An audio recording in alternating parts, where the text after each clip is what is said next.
Alright friends, if you're new to the Kratom industry and you're scared of taking too much, this is the dosage guide that I wish I had when I was first starting.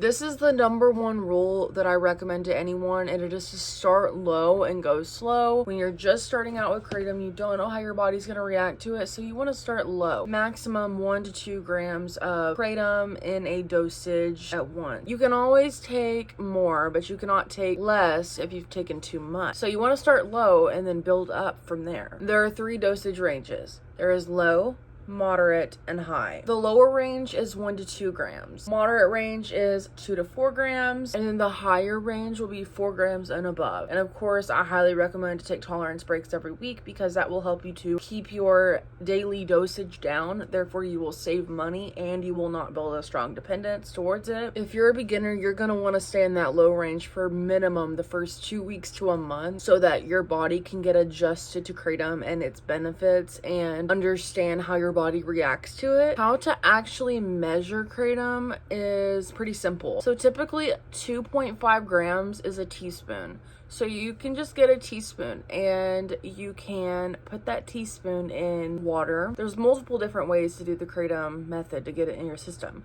You can either take a capsule, and each capsule typically ranges between 0.5 grams to 1 gram per capsule. So if you want to take 1 gram, you take 2 capsules, 2 grams, you take 4 capsules. With powder, you measure it out with a measuring spoon. So a teaspoon is typically 2 to 2.5 grams. And sometimes some brands are pretty more potent, so less teaspoons is actually more grams. So you gotta find the brands that are about average and have about like the right dosaging that you want. I honestly prefer high mit strains because it allows you to have a stronger effect with less product. And a big thing is a round versus a flat spoon is going to make all the difference. Having a heaping spoonful of Kratom versus having a flat balanced spoon is going to make all the difference because you might be taking, I don't know, 1 teaspoon more if it's heaping, and your body might react wrong to that. The mistake everyone makes is redosing too soon. So you wait like 30 to 45 minutes, you may not feel the effect, so you'll take more.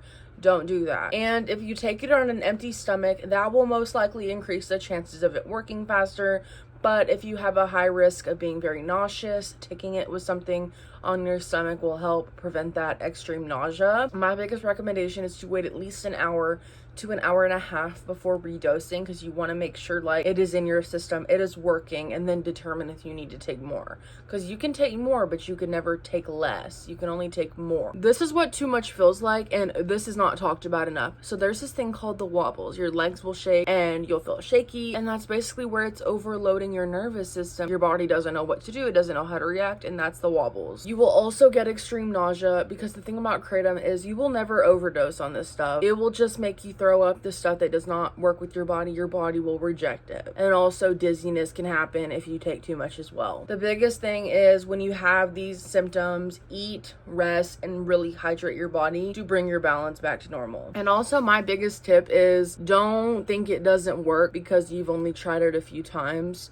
Give it some time because Kratom doesn't always give you amazing benefits the first time you use it. You want to like weigh it out and see if it actually works for you and see how long it works for you and what strains work for you, because different strains have different purposes and one strain might not work for you. So you got to kind of weigh out what does and what doesn't work for you. And it's pretty much a work in progress. You're not going to get like immediate results overnight. That's a very one in a very few. So anyways, my name is Juliana. Thank you so much for watching this. Make sure to subscribe down below, like this video, and turn that bell notification on so that you get uploads every Thursday and Sunday, and I'll talk to you guys later.